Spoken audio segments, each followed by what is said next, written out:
સ્વામિનારાયણ સાક્ષાત અક્ષર પુરુષોત્તમ સર્વેભ્ય પરમં શાંતિ આનંદમ સુખમર્પયેત. શ્રી સ્વામિનારાયણ ભગવાનની જય. શ્રી અક્ષર પુરુષોત્તમ મહારાજની જય. શ્રી ગુણાતીતાનંદ સ્વામી મહારાજની જય. શ્રી પ્રમુખ સ્વામી મહારાજની જય. શ્રી મહંત સ્વામી મહારાજની જય. પ્રગટ ગુરુ હરિ પરમ પૂજ્ય મહંત સ્વામી મહારાજની આજ્ઞા અને આશીર્વાદથી આપણે બધાએ નિત્ય પ્રાતઃ કથાનો લાભ લઈ રહ્યા છીએ. આજે આપણા માટે જૂન મહિનાની 9મી તારીખ અને રવિવારનો મહાપવિત્ર દિવસ છે અને 1272મી સભા થાય છે અને કહત હૈ સહજાનંદ એ વિષય ઉપર 923મો દિવસ થાય છે.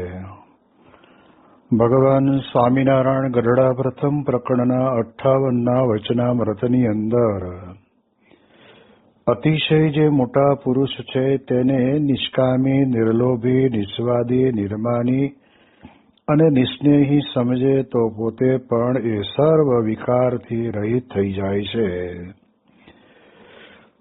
જોકે આપણે જાણીએ છીએ કે આ સત્સંગની અંદર સમજ અને સમજણની વધારે કિંમત છે.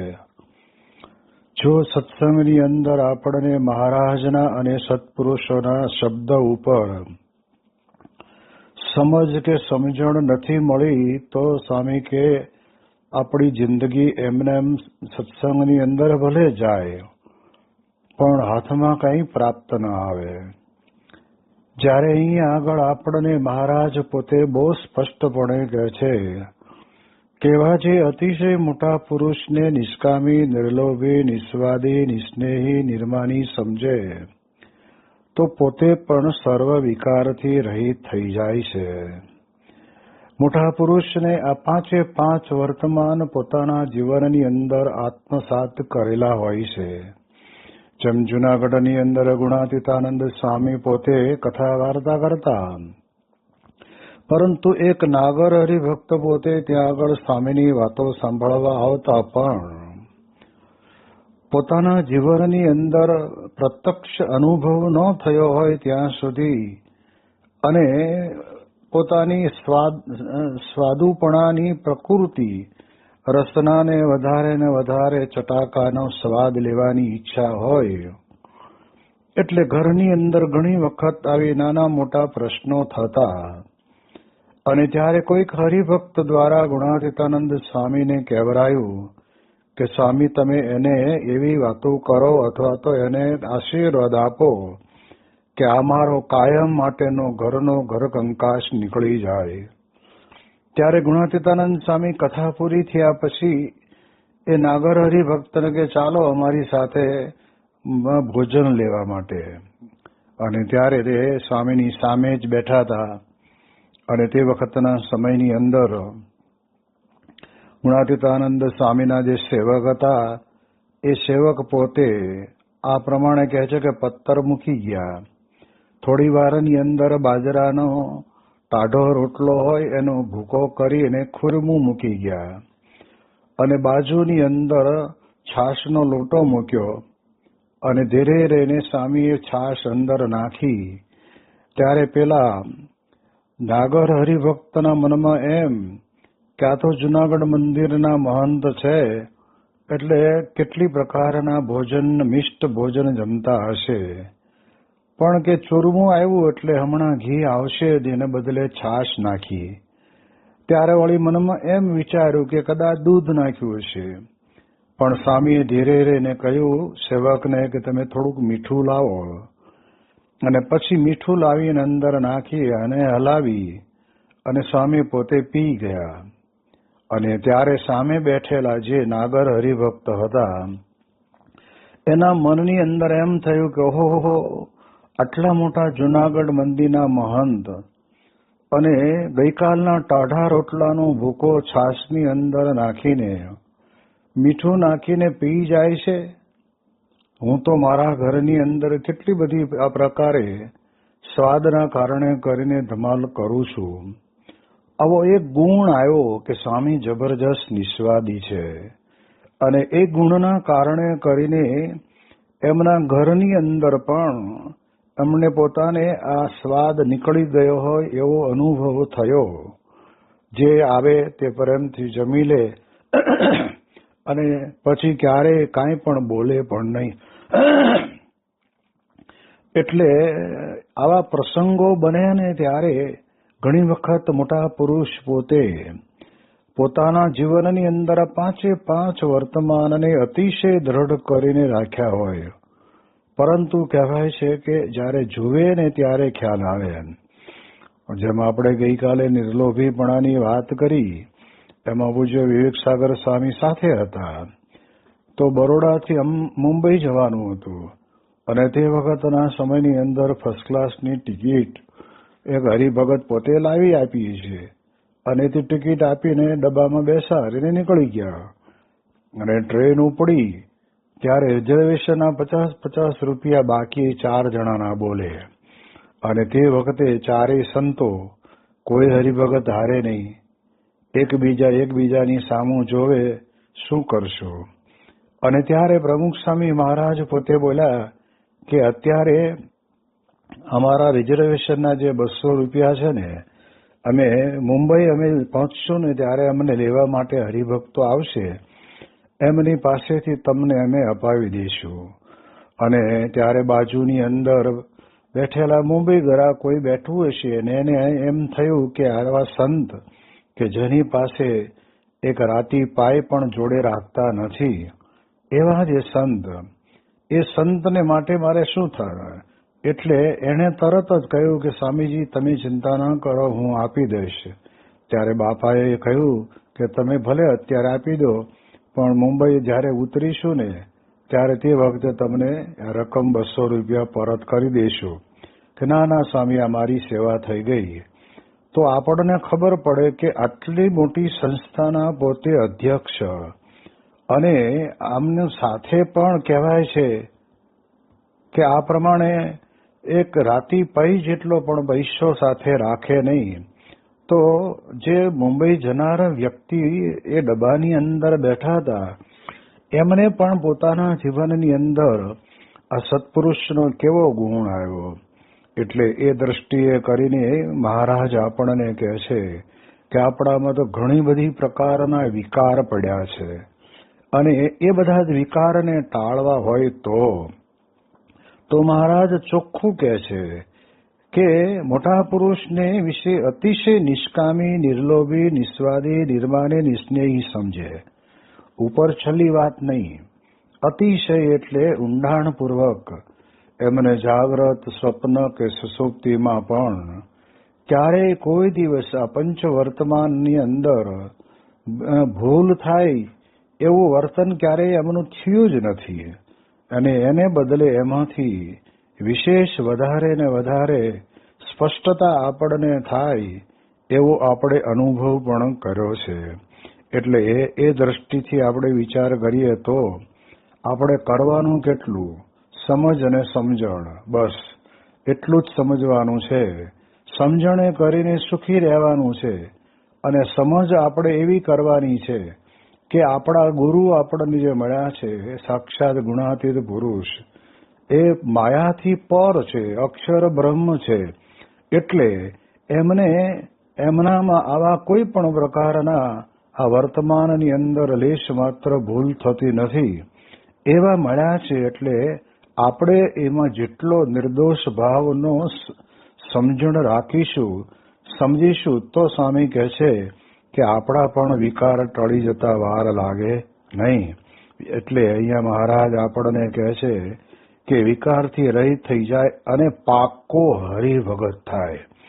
જો મોટા પુરુષના આ ગુણોના દર્શનથી જ આપણામાં હરિભક્તપણાની જે ખરેખરી વાસ્તવિકતા છે અથવા તો હરિભક્તપણાના પાક્કા હરિભક્તનું લક્ષણ છે એ આપણને આવી રીતે સત્પુરુષને વિશે આપણે એ પ્રમાણે સમજીએ તો જ આપણે પાક્કા હરિભક્ત થઈ જઈએ. અને હવે મહારાજ આગળ વાત કરતા કહે છે તે પાકા હરિભગતનું શું લક્ષણ છે. અને આ એક પ્રશ્ન પણ આપણા બધા માટે છે. એટલે આપણને કહે છે તો મહારાજ અહીંયા કહે છે તો સારા જે શબ્દ, સ્પર્શ, રૂપ, રસ અને ગંધ એ પંચ વિષય તેનો જેમ દુઃખદાયક વસ્તુનો સહેજે અભાવ રહે છે તેમ જેને સહેજે અભાવ રહે છે અને એક પરમેશ્વરના સ્વરૂપને વિશે અચળ નિષ્ઠા વર્તે છે તેને પાક્કો હરિભક્ત જાણવો. અહીંયા મહારાજ આપણને બે વાત કરે છે. કારણ કે આજે શબ્દ, સ્પર્શ, રૂપ, રસ અને ગંધ એ પંચ વિષય વિના તો માણસ કોઈ માત્ર રહી શકતો જ નથી. અને એની અંદર તો ઘણી વખત એટલી બધી અંતરની અંદર ઉર્મિની ઈચ્છા વર્તતી હોય કે ઉત્તમ પ્રકારના જે કહેવાય છે કે પંચ વિષયને ભોગવી લેવા. પણ સ્વામી કહે છે કે ભોગવતા ભોગવતા પણ આપણા જીવનની અંદર આપણને ક્યારેય પણ સ્વામી કહે છે કે એનાથી તૃપ્તિ થવાની જ નથી. જેમ મહારાજે આપણને લખ્યું વચનામૃતની અંદર કે પાતાળ સુધી પૃથ્વી ફાટી હોય અને તમે ગમે તેટલું પાણી અંદર જવા દો તો પણ એ પાણી અંદર જ જશે. એમ સ્વામી કે વિષય ભોગ તરફ આપણી વૃત્તિ જે ફોકસ જો લાગી ગઈ તો પછી એ તરફ જ આપણી બધાની દોટ રહેશે અને પંચ વિષયની અંદર જ રહેવાના. તો મહારાજ શું કહેવા માંગે છે કે એ જે પંચ વિષય તેનો જેમ દુઃખદાયક વસ્તુનો સહેજે અભાવ રહે. હવે આપણે જાણીએ છીએ કે ઘણાને કારેલા નથી ભાવતા, તો કારેલાનો જેમ અભાવ રહેશે એમ આવા જે ઉત્તમ પદાર્થ હોય જેને શબ્દ કહીએ, સ્પર્શ કહીએ, રૂપ કહીએ, રસ કહીએ, ગંધ કહીએ, આ જે પંચ વિષય આદિ જે છે એનો પણ દુઃખદાયક વસ્તુની જેમ અભાવ રહે. એટલે દુઃખદાયક આપણને ઘણી વખત શરીરની અંદર પણ દુઃખ થતું હોય ત્યારે આપણને એમ લાગે કે હે ભગવાન હવે આ દુઃખ સહન નથી થતું, તો હવે તો મને ધામમાં લઈ જાઓ ને તો સારું. આ પ્રકારે આપણે જાણીએ એમ એ પ્રમાણે અહીંયા આગળ પણ આપણને આ સમજાય છે. એટલે એ દ્રષ્ટિ વડે કરીને આપણા જીવનની અંદર આપણે પણ બરાબર સમજી લેવું પડે કે જેના કારણે કરીને આ પ્રમાણે મહારાજ કહે છે કે એ અભાવ એનો આપણને રહે. એટલે એવો અભાવ સહેજે આપણા અંતરની અંદર આપણને રહે. એટલા માટે મહારાજ કહે છે કે એવો જેને અભાવ રહે છે, એક પહેલી વાત. અને બીજી વાત કહે છે કે એક પરમેશ્વરના સ્વરૂપને વિશે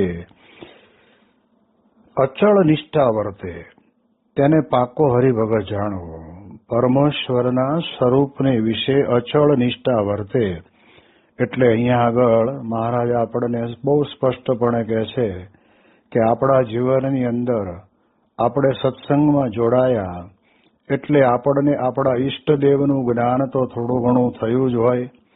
તો એ આપણા ઈષ્ટદેવ જે પરમેશ્વર છે એને વિશે અચળ નિષ્ઠા ક્યારે પણ સ્વામી કે ગમે તેવા નાના મોટા સુખ દુઃખના પ્રસંગો આવે તો એની અંદર પણ ક્યારે પણ નિષ્ઠાની અંદર ફેરફાર થાય નહીં. જેમ પર્વતભાઈ જેવા પર્વતભાઈને પોતાનો એકનો એક દીકરો જયારે ધામમાં ગયો અને એ તો ગરડે જતા હતા અને રસ્તાની અંદર ખેપિયો કહેવા આવ્યો કે તમારો દીકરો ધામમાં ગયો છે. અને ત્યારે પર્વતભાઈએ કહ્યું કે હવે હું પાછો આવીશ તો કઈ જીવતો થવાનો નથી. એટલે તમે બધા કુટુંબી ભેગા થઈને આ પ્રમાણે કહેવાય છે કે એની અંત્યેષ્ટિ વિધિ કરી નાખો અને એના એ ધામમાં ગયો એ નિમિત્તે હું આ નદીમાં સ્નાન કરી લઉં છું અને હું તો ગરડે જાઉં છું. જો પરમેશ્વરની અચળ નિષ્ઠા થઈ હોય ને તો આ પ્રકારે સ્વામી કહે છે કે રહી શકે. જેમ નંદપુરના દેવજીભાઈ એમના દીકરાને પણ સર્પ ગરડોને મૃત્યુ પામ્યો, ત્યારે એમની પણ કેવી અચળ નિષ્ઠા.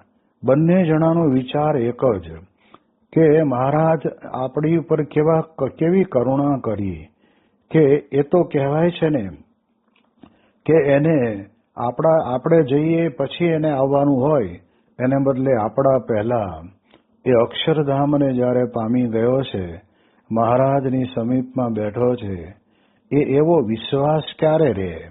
તો કે અંતરની અંદર એવી અચળ નિષ્ઠા હોય. નહીતર ગમે તેવો અધકચરી નિષ્ઠા વાળો હોય તો મનમાં એમ રહે કે મહારાજે આ મારા ત્યાં આમ કેમ કહ્યું, બીજા ઘણાને ત્યાં અડધો ડઝન છોકરા હોય છે તો એકાદો ત્યાંથી લેવો પડે ને, એને બદલે આપણો એકનો એક લઈ ગયા તો સવળી સમજણની અંદર એમના જીવનની અંદર એમને સંતોષ ને શાંતિ હતી અને નિષ્ઠામાં કોઈ ફેરફાર નહીં.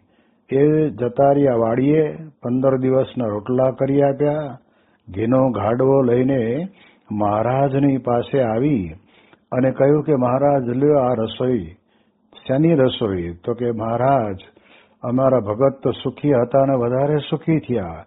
કેમ? તો કે એકનો એક દીકરો હતો અને લગ્ન કરવાની તૈયારીઓ કરતા હતા, એવામાં એ ધામમાં ગયો છે, એટલે એના આત્માને શાંતિ થાય, આપ જમો અને સંતો જમે, એટલા માટે થઈને આ પ્રમાણે કહેવાય છે કે અમે આ રસોઈ લઈને આવ્યા છીએ.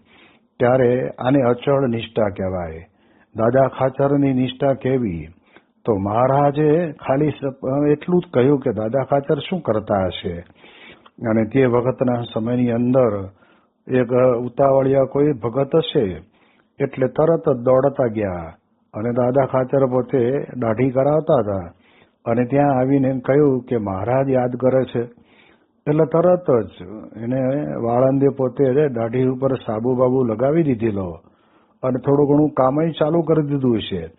તો માથે કપડું વીંટી અને મહારાજની પાસે આવ્યા અને મહારાજને કહ્યું કે મહારાજ કેમ મને યાદ કર્યો? મહારાજ કે તમે વતું કરાવતા હતા? તો કે હા મહારાજ. તો કે પૂરું કરીને આવવું હતું ને, પણ આપે યાદ કરો? મહારાજ કે અમારે તો કઈ કામ નહોતું, પણ અમને તમારા જેવા ઉત્તમ ભક્તો યાદ આવ્યા એટલે અમે તમને યાદ કર્યા. તો જો એમાં પણ એમને અંતરની અંદર નિષ્ઠા બદલાણી નહીં. અને એવા તો કેટલા બધા પ્રસંગો કે 17 વર્ષ સુધી એ જે ભાવનગરની અંદર કેસ ચાલ્યો અને એ કેસનો કોઈ પણ સંજોગોની અંદર મહારાજ દર વખતે આશીર્વાદ આપે અને મોકલે, તો પણ કહેવાય છે કે એમને ત્યાં એ કેસનો મુકાબલો થતો નહીં. મહારાજ ધામમાં ગયા પછી ગોપાળાનંદ સ્વામી આશીર્વાદ આપ્યા અને એનો નિરાકરણ આવ્યું. પણ મહારાજને વિશે કેવી અચળ નિષ્ઠા! મહારાજ જે કરે એ બધું જ સારું કરે છે. આવી જે અચળ નિષ્ઠા હોય ને એને પાકો હરિભગત કહેવાય. સ્વામી કહે છે ને કે પાકી કેરી હોય ને તો કોઈ દિવસ અંદર ગોટલું ખાટું ન હોય, એ એકદમ મીઠી જ હોય. એમ ભગવાનનો પાકો હરિભગત એટલે અચળ નિષ્ઠા અંતરની અંદર બરાબર. જેમ આપણે જાણીએ છીએ પુરુષોત્તમ પુરાની વિશે, જે આશાભાઈ અને તુલસીભાઈ ને બધા ભાઈઓ ત્યાં રહેતા અને આગ લાગી અને તે વખતે ત્યાં રઢુમાં સ્વામી કથા કરતા હતા અને ખબર પડી એટલે સ્વામી પણ મેળા ઉપર ચડી અને જોવા ગયા તો એટલા બધા એ આગના ધુમાડા અને ગોટે ગોટો અગ્નિ દેખાય. અને ત્યારે તે વખતે સ્વામી અને આશાભાઈ બધા ત્યાં ગયા, જોયું તો કાંઈ બચેલું નહીં. અને ત્યારે તે વખતના સમયની અંદર શાસ્ત્રીજી મહારાજ કે આશાભાઈ અમે તો આવ્યા હતા મોટી આશાએ, પણ હવે તો ઘરમાં કંઈ બચ્યું નથી. ત્યારે સાહેબ આશાભાઈ કહ્યું કે સ્વામી બોલો ને શું કામ હતું? તો કહે છે કે આ પ્રમાણે અમારે મૂર્તિ માટે રકમની જરૂર હતી ને લેવા આવ્યા હતા. ત્યારે આશાભાઈ કે સ્વામી ઘર બળી ગયું છે, ઘરમાં ઘર વખરી બળી ગઈ છે, પણ આટલા સમયથી અહીંયા રહીએ છીએ તો અમારી આબરૂ બળી નથી, તમે ચિંતા ના કરો. અને એ પ્રકારે પોતે ત્યાં રઢુની અંદર કોઈ સરાફી હશે, એની પેઢીએ જઈ અને વ્યાજવા પૈસા લાવીને એ વખતના સમયની અંદર શાસ્ત્રીજી મહારાજને આપ્યા. હવે આવા કપરા સંજોગની અંદર પણ શાસ્ત્રીજી મહારાજમાં સાક્ષાત મહારાજ બિરાજમાન છે એવી જે નિષ્ઠા એમના અંતરની અંદર દ્રઢ થયેલી હતી ને, એ નિષ્ઠા માટે થઈને આપણે કહીએ કે એને પાકા હરિભગત કહેવાય. આ પ્રમાણે ઘણી વખત સત્સંગની અંદર જ્યાં આપણે ન જાણતા હોય એવી પ્રકારના પ્રશ્નો પણ ગ્રસ્તના ઘરની અંદર આવતા હોય, પણ એમાં સવળો વિચાર કરે કે મહારાજની જેવી મરજી, મહારાજે જેમ ધાર્યું હશે એમ થશે, તો સ્વામી કહેશે કે એના જીવનની અંદર એની પાકી નિષ્ઠા કહેવાય. એટલે એવો હોય એને પાકો હરિભક્ત જાણવો. હવે આગળ મહારાજ વાત કરતા કહે છે, મહારાજ કહે છે કે એવો પાક્કો હરિભગત થયાનો તો એ જ ઉપાય છે જે પરમેશ્વરના દાસનો ગુલામ થઈને રહે અને એમ જાણે જે સર્વે ભક્ત મોટા છે ને હું તો સર્વથી ન્યૂન છું એમ જાણીને હરિભક્તનો દાસાનો દાસ થઈને રહે અને એવી રીતે જે વર્તે તેના સર્વ વિકાર નાશ પામે અને દિવસે દિવસે જ્ઞાન, વૈરાગ, ભક્તિ આદિ શુભ ગુણ તે વૃદ્ધિ પામે. હવે મહારાજે પાકા હરિભક્તની વાત તો કરી દીધી, પણ એ પાકા હરિભગત આપણે બનવું હોય તો શું કરવાનું? તો પહેલું જ લક્ષણ કહે છે મહારાજ કે પરમેશ્વરના દાસનો ગુલામ. એટલે પરમેશ્વરના દાસ જે ભક્તો, સંતો એ બધા એના આપણે ગુલામ થઈને રહે.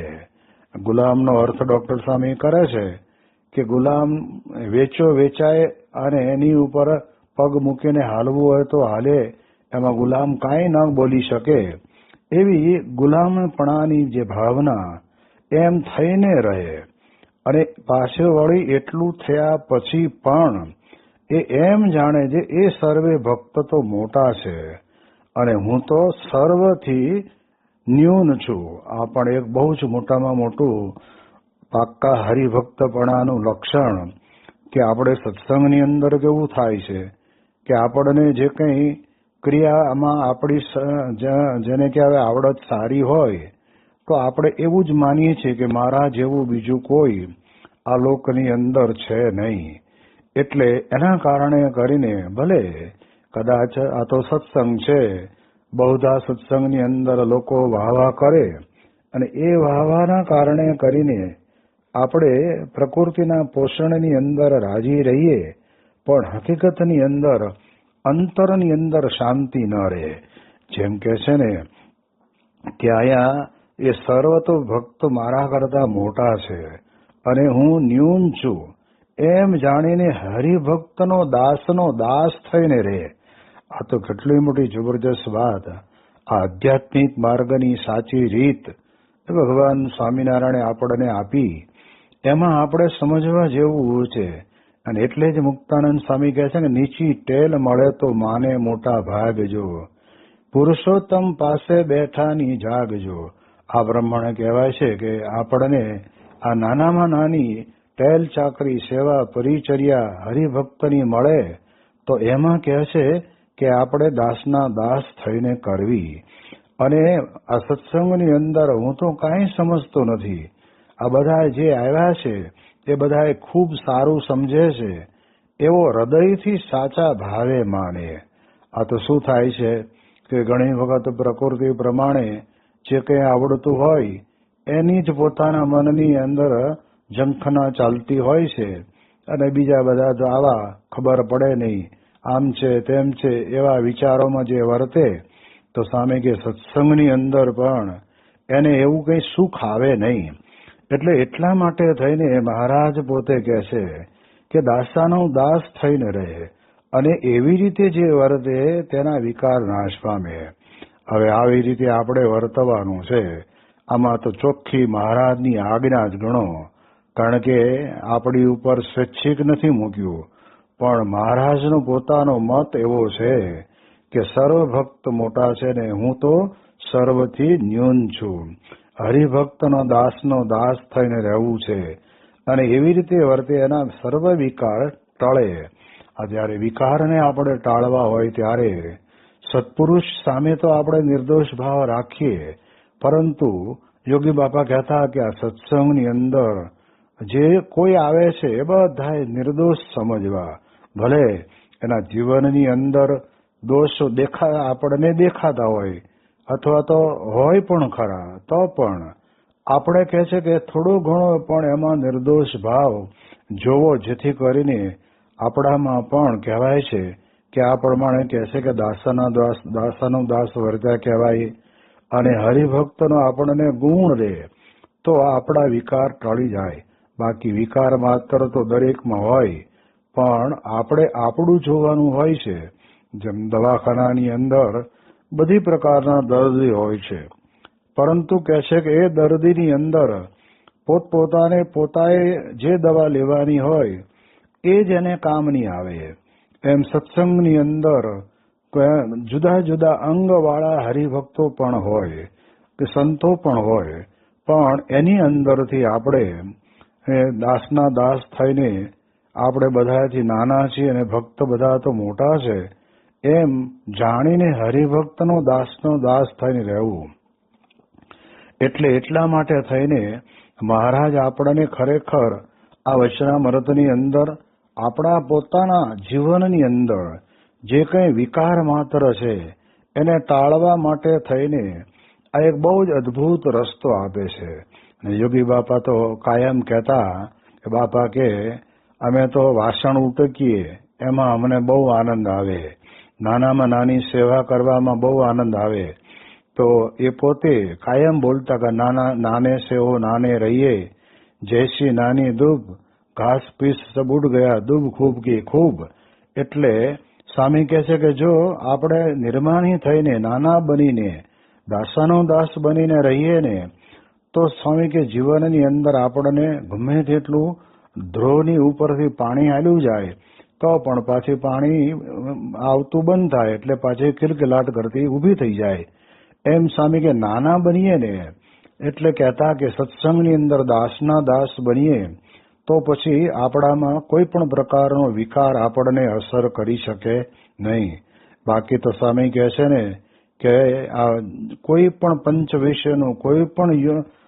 વિષયનો જે કંઈ આપણે ભોગવીએ એની અંદરથી એનો આપણને વિકાર થવાનો.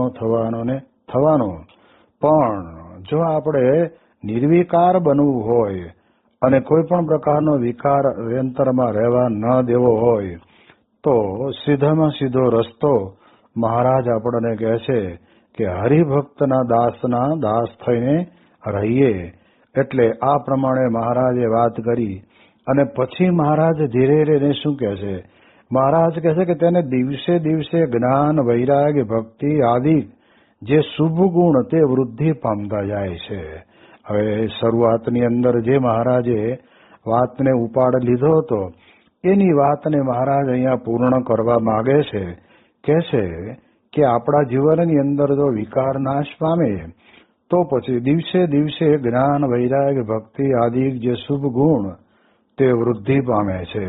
આ બધા આ એકાંતિક ધર્મના આ 4 પાયા છે અને એનાથી વધારે આગળ કહેવાય છે કે એવા બીજા વિશેષ જે શુભ ગુણો જેને ધર્મ, જ્ઞાન, વૈરાગ્ય સિવાય પણ વિવેકી હોય, નિરંકારી હોય, આ બધી બાબતો આપણે જાણીએ છીએ. તો આ બધા જે ગુણ છે એ ગુણ વૃદ્ધિ પામે. પણ ક્યારે? તો કહે છે કે આવી રીતે આપણે દાસાનો દાસ થઈને વર્તીએ અને હું કાંઈ જાણતો નથી અને બીજા બધા તો બધું જાણે છે, હું તો સર્વથી ન્યૂન છું એમ જાણીને હરિભક્તનો દાસનો દાસ થઈને રહે. એના વિકાર નાશ થાય. પછી દિવસે દિવસે એક દાડામાં નહીં, જેમ જેમ દિવસ વધતા જાય તેમ તેમ સત્સંગની અંદર પણ કહેવાય છે કે એનું જ્ઞાન, એનો વૈરાગ્ય, એની ભક્તિ એ આદિ જે શુભ ગુણો છે એ હંમેશને માટે કહે છે એ વૃદ્ધિ પામે, કહેતા વિકાસને પામતા જાય. અંતરની અંદર અપરંપાર શાંતિ રહે. ક્યારેય કોઈની વિશે રાગ દ્વેષનો ભાવ ન આવે. આ બધી બાબતો આ સત્સંગની અંદર આ પ્રમાણે આપણને ગરડા પ્રથમ પ્રકરણના 58ના વચનામૃતની અંદર ખૂબ સુપેરે મહારાજે અદ્ભુત રીતે આપણને આપી છે.